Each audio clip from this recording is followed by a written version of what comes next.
नमस्कार दोस्तों, स्वागत है आप लोगों का हमारे यूट्यूब चैनल आरटीसी कॉल के ऊपर।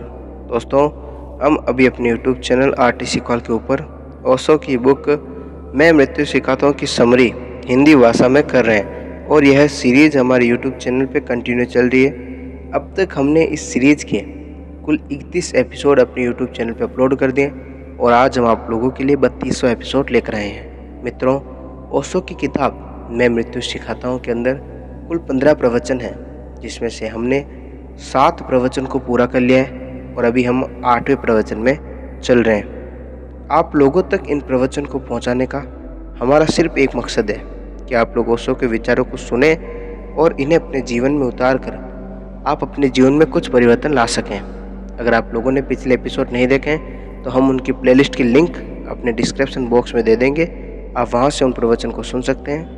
तो चलिए आज का जो 32वां एपिसोड है उसे शुरू करते हैं और आपको लेकर चलते हैं ओशो की किताब मैं मृत्यु सिखाता हूँ की तरफ। मैं एक मित्र के घर में कुछ दिन तक रहता था। वे बड़े धन वाले हैं, बहुत संपदा है, लेकिन एक बात जानकर मैं हैरान हुआ। वे कभी किसी से सीधे न बोलेंगे। ऐसे आदमी अच्छे हैं। जब मैं उनके घर रहा तो मैं बहुत हैरान हुआ कि भीतर से वे बहुत तरल हैं, बाहर से बहुत ठोस हैं। नौकर उनके सामने थरथराएगा, उनका बेटा उनके सामने कांपेगा, पत्नी उनके सामने डरेगी। कोई उनके घर जाने से 10 दफ़े सोचेगा कि जाना है कि नहीं जाना है। द्वार पर भी खड़े होकर डर कर ही घंटी बजाएगा कि भीतर प्रवेश करना है कि नहीं। जब मैं उनके करीब रहा और उन्हें निकट से जाना तो मैंने उनसे कहा, ये क्या मामला है? आप आदमी तो बड़े तरल हैं। तो उन्होंने कहा, मुझे बड़ा डर लगता है। किसी से भी संबंध बनाना खतरनाक है, क्योंकि संबंध बनाओ कि आज नहीं कल वे पैसा मांगना शुरू कर देता है। अगर पत्नी के सामने विनम्र रहो, प्रेम पूर्वक रहो तो खर्च बढ़ जाता है। अगर बेटे के सामने अकड़े न रहो तो उसका जेब खर्च बढ़ जाता है। अगर नौकर से ठीक से बोलो तो वह भी मालिक बनने की कोशिश शुरू कर देता है। तो एक ठोस दीवार चारों तरफ खड़ी करनी पड़ेगी, कोल्डनेस की, ठंडेपन की, जिससे पत्नी भी डरे, बेटा भी बाप के सामने जाने से डरे। और कितने बाप ऐसा नहीं किए हुए हैं। सच तो यह है कि शायद ही किसी घर में ऐसा हो कि बाप और बेटे कभी बैठकर प्रेम से मिलते हों। शायद ही बेटे को जब तक रुपए चाहिए तब तक वह बाप के पास जाता है, और बाप को जब कोई उपदेश देना हो तब वह बेटे को मिलता है। अन्यथा कोई मिलना नहीं होता है, मिलन ही नहीं होता है। बाप और बेटे के बीच कोई मिलन ही नहीं, क्योंकि बाप डरा हुआ है, वह ठोस दीवार खड़ी किए हुए है। बेटा भी भयभीत है, वह भी बचकर निकलता रहता है। कहीं कोई तालमेल नहीं होता। जितना जो व्यक्ति डरेगा उतना वह ठोस हो जाएगा। जिससे सुरक्षा की, सिक्योरिटी की फिक्र है, वह ठोस हो जाएगा, क्योंकि तरल में बहुत डर है, इनसिक्योरिटी है। इसलिए हम प्रेम करने में भी बड़ा डरते हैं और बड़ा पक्का जांच पड़ताल कर लेते हैं, तब प्रेम करते हैं। यानी जिस आदमी से कोई डर नहीं, फिर उससे हम प्रेम करते हैं। इसीलिए तो हमने विवाह इजाद किया है कि पहले विवाह कर लो, पहले सब इंतजाम कर लो, फिर प्रेम करेंगे। क्योंकि प्रेम खतरनाक है, प्रेम तरल चीज़ है। कोई भी व्यक्ति में प्रवेश हो सकता है।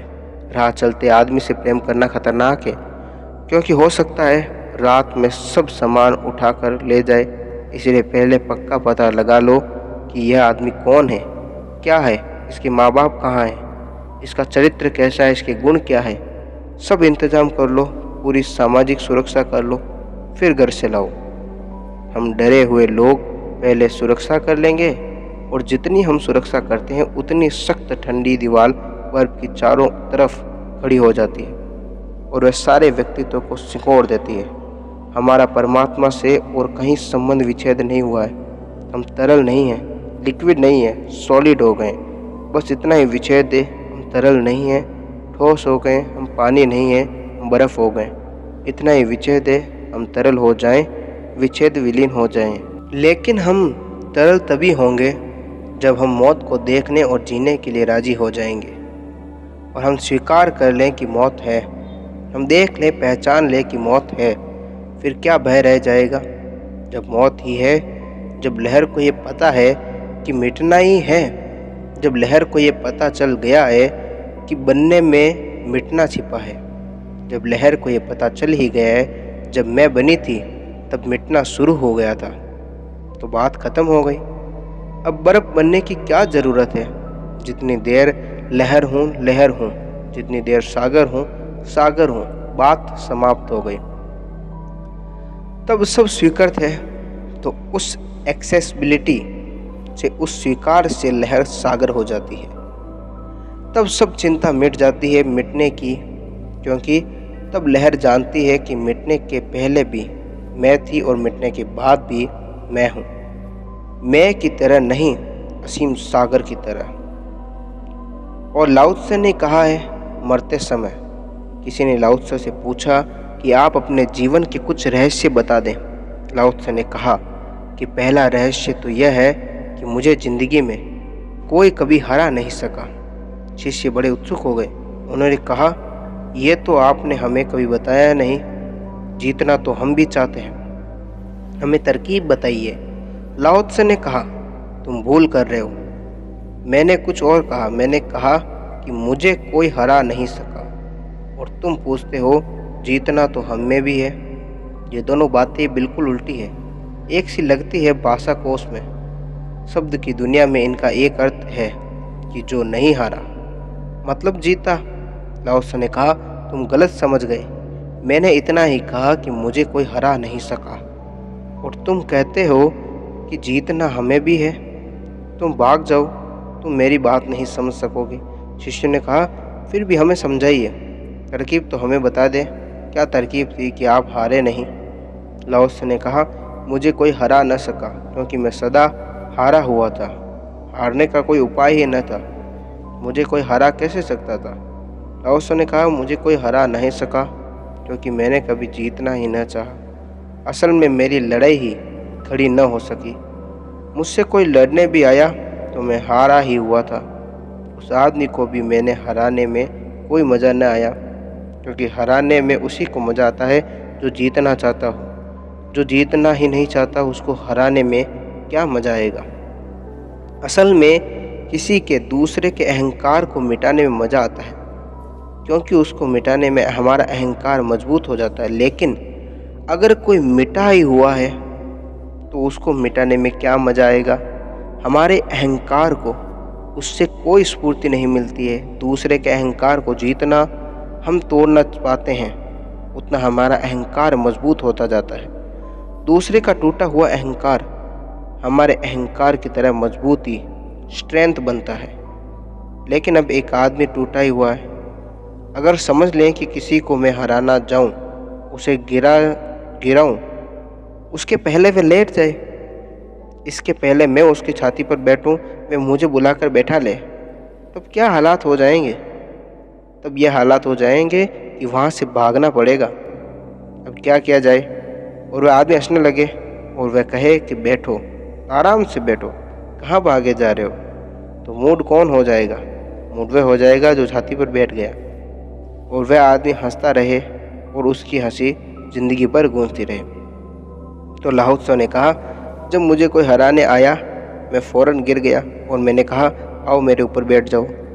ऊपर ही बैठने आए हो ना, तकलीफ़ न करो, परेशान मत हो, मेहनत मत उठाओ, आओ ऊपर बैठ जाओ। उसने अपने शिष्यों से कहा कि लेकिन तुम दूसरी बात पूछते हो। तुम पूछते हो कि ऐसी कोई तरकीब बताओ जिससे हम जीत जाएं। अगर तुमने जीतने की सोची तो तुम हारोगे। जीतने की सोचने वाला हारता ही है। असल में जीतने की सोचना में हार की शुरुआत है। और लाओ त्से ने कहा, मेरा कभी कोई अपमान नहीं कर सका। तो एक शिष्य ने पूछा, इसका भी राज बतलाइए, क्योंकि अपमान हमें भी बहुत तकलीफ़ देता है। लाओ त्से ने कहा, फिर भूल की जा रहे हो तुम। मेरा कोई अपमान न कर सका क्योंकि मैंने मान की कोई आकांक्षा न रखी, और तुम्हारा अपमान होता ही रहेगा क्योंकि तुम मान की आकांक्षा से भरे हो। लाओ त्से ने कहा, मुझे कभी किसी जगह से निकाला नहीं जा सका, क्योंकि मैं हमेशा दरवाजे के बाहर जहाँ लोग जूते उतारते हैं वहीं बैठ जाता। मुझे कभी कहीं से नहीं हटाया गया, क्योंकि मैं आखिरी जगह ही खड़ा था जहाँ से और आगे हटने का उपाय ही न था। तो लाओ त्से ने कहा, हम बड़े आनंद में रहे, क्योंकि हम आखिर में खड़े रहे, किसी झंझट में ही नहीं पड़े, क्योंकि हमें न तो कोई किसी ने हटाया, न किसी ने धक्का मारा, न किसी ने कहा कि हटो यहाँ से, जगह खाली करो, क्योंकि वह आखिरी जगह थी। उसके आगे कोई जगह नहीं थी, उस जगह कोई आना ही नहीं जाना था। हम अपनी जगह के बड़े मालिक थे। लाओ त्से ने कहा, हम अपनी जगह के सदा मालिक रहे। जहाँ हम खड़े थे वहाँ से कभी कोई धक्का देने ही नहीं आया, क्योंकि हम उसी जगह खड़े थे जहाँ कोई ना आता। वह अंतिम थी। जीसस ने भी कहा है, धन्य है वे लोग जो अंतिम खड़े होने में समर्थ हैं। इसका मतलब क्या है? जैसे जीसस कहते हैं कि कोई आदमी तुम्हारे एक गाल पर चांटा मारे तो तुम दूसरा उसके सामने कर देना। इसका क्या मतलब है? इसका मतलब यह है कि उसे इतनी तकलीफ भी मत देना कि तुम्हारे दूसरे गाल को सामने करने की मेहनत उसे उठानी पड़े, तुम ही कर देना। जीसस ये कहते हैं कि वह तुम्हें हराने आए तो तुम हार जाना जल्दी से, और वह एक बाजी हराएगा तो तुम 2 बाजी हार जाना। और जीसस कहते हैं कि कोई तुम्हारे कोट छीने तो तुम जल्दी से कमीज भी दे देना। हार जाना क्यों? क्योंकि हो सकता है संकोच में वह कमीज छीनने में संकोच कर जाए, और कोई तुमसे 1 मील बोझ ढोने को कहे तो तुम मील भर बात पूछ लेना कि और आगे तो नहीं चलना। इसका मतलब क्या? इसका मतलब यह है कि जीवन के जो तथ्य हैं असुरक्षा के, हार के, पराजय के और अंत में मृत्यु के, क्योंकि यह सब मृत्यु की दिशा में ले जाने वाले तथ्य हैं। अंततः मृत्यु पूर्ण पराजय है, यानी बड़ी से बड़ी पराजय में भी मैं तो बच ही जाता हूँ, हारा हुआ लेकिन बच जाता हूँ, लेकिन मृत्यु में भी नहीं बचता। मृत्यु सबसे बड़ी पराजय है, इसीलिए तो हम दुश्मन को मार डालना चाहते हैं, और कोई कारण नहीं है। मार डालने में कोई अर्थ नहीं है। दुश्मन को हम मार डालना चाहते हैं क्योंकि मृत्यु अंतिम पराजय है। इसके बाद दुश्मन के जीतने का कोई सवाल ही नहीं उठता। दुश्मन को मार डालने की इच्छा उसकी अंतिम अल्टीमेट पराजय कर देना की इच्छा है कि अब उसके बाद उपाय ही नहीं हो सकेगा उसके जीतने का, क्योंकि वह बचा ही नहीं।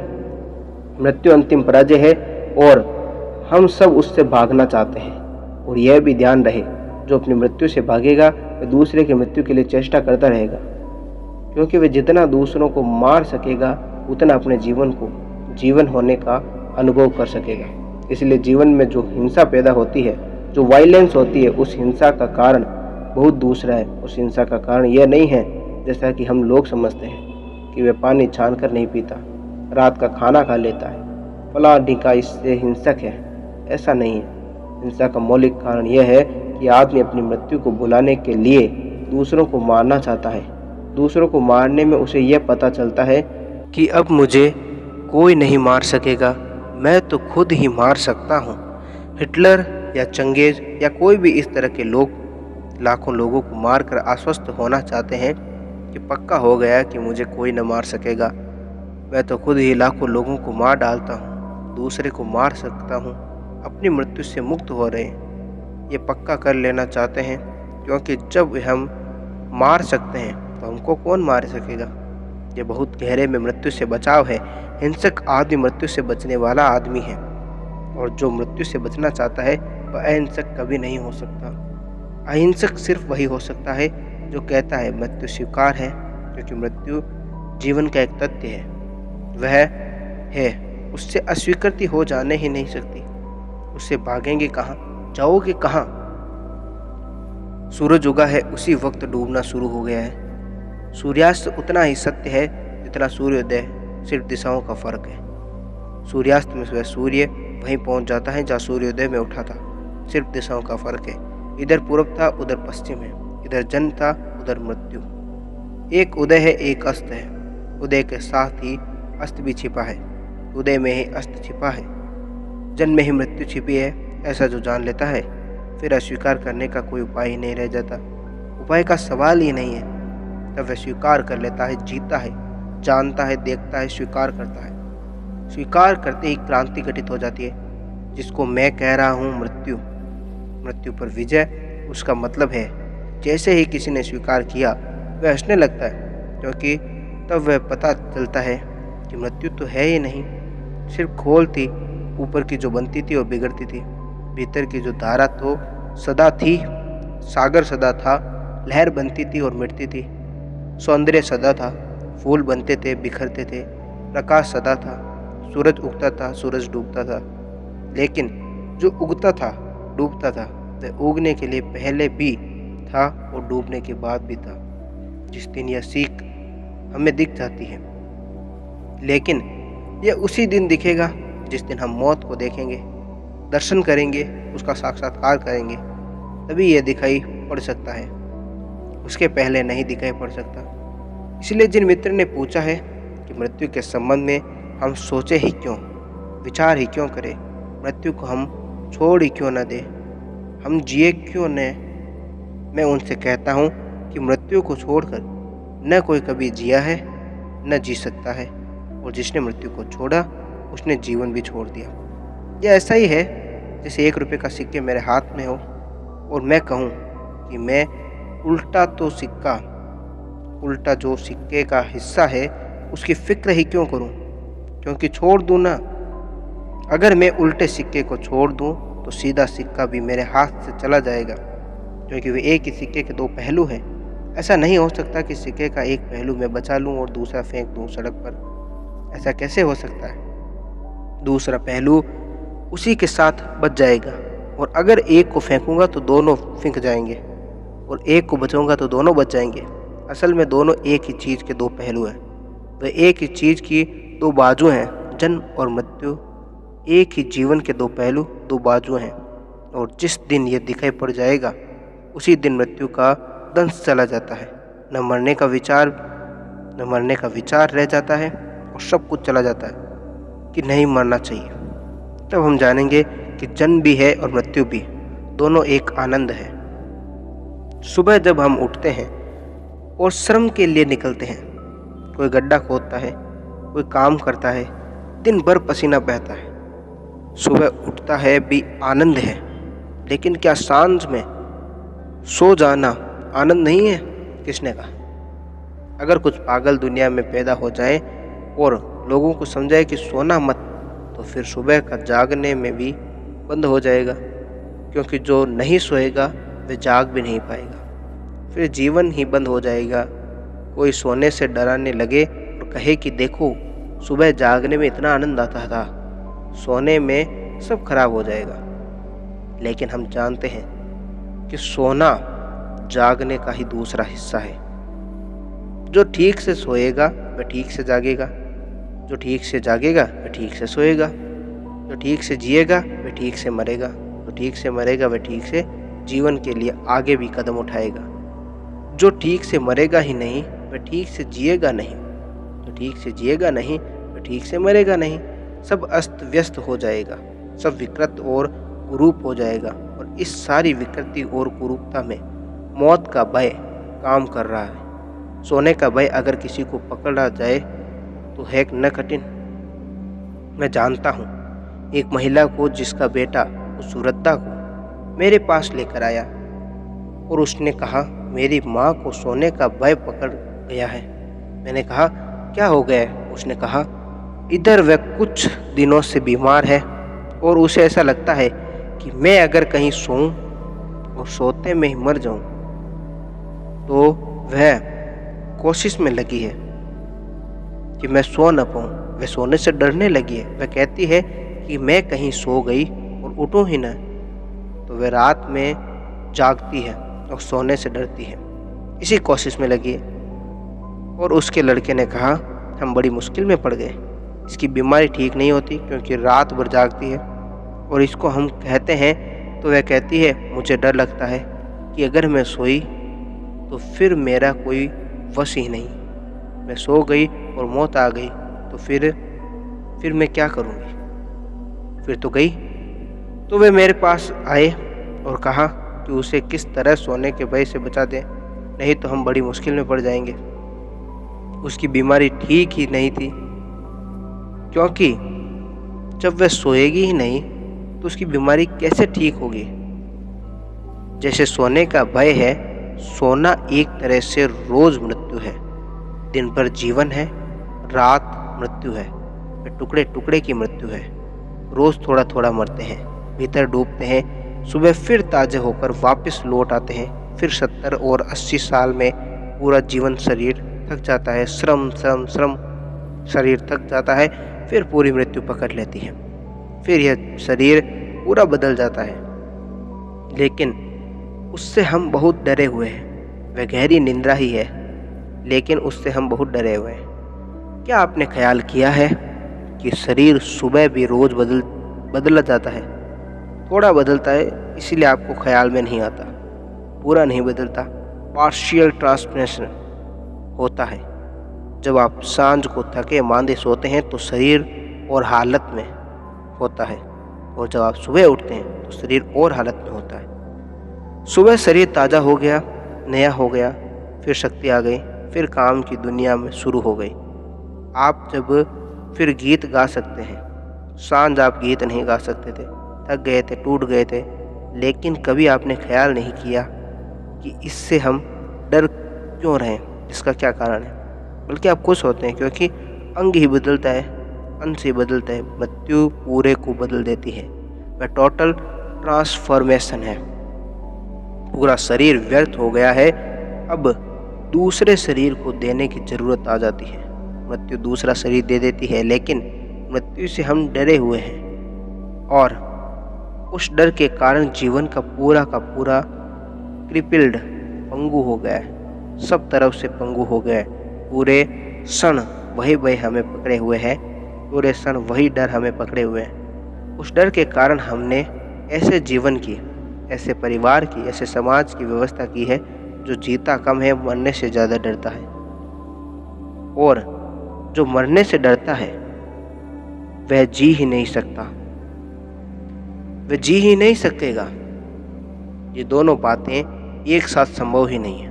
जो मरने के लिए बिल्कुल सहज है, वह जीने के लिए भी तैयार है। ये दोनों बातें एक ही चीज़ के पहलू हैं। इसलिए मैं कहता हूँ, मृत्यु को देखें, विचार करने को नहीं कहता हूँ, क्योंकि विचार आप करेंगे तो आप धोखे में पड़ेंगे। क्या विचार करेंगे? एक बहुत दुखी और पीड़ित आदमी है तो सोच सकता है कि मृत्यु में सब समाप्त हो जाता है, उसे विचार प्रीतिकर लगेगा। इसीलिए नहीं कि यह सही है। और ध्यान रहे, जो लोग आपको प्रीतिकर लगता है इसीलिए सही है, ऐसा कभी मत मान लेना, क्योंकि प्रीतिकर लगना सत्य पर निर्भर नहीं है, आपकी सुविधा पर निर्भर होता है। एक आदमी दुखी है, परेशान है, पीड़ित है, बीमार है, तो वह सोचता है कि मृत्यु में पूरा ही मर जाना चाहिए, कुछ न बचना चाहिए, क्योंकि कुछ भी बचेगा तो मैं ही बचूंगा ना, दुखी, बीमार। आज के लिए इतना ही। मिलेंगे हम आप लोगों से कल नए एपिसोड में। तब तक आप लोग अपना ख्याल रखें।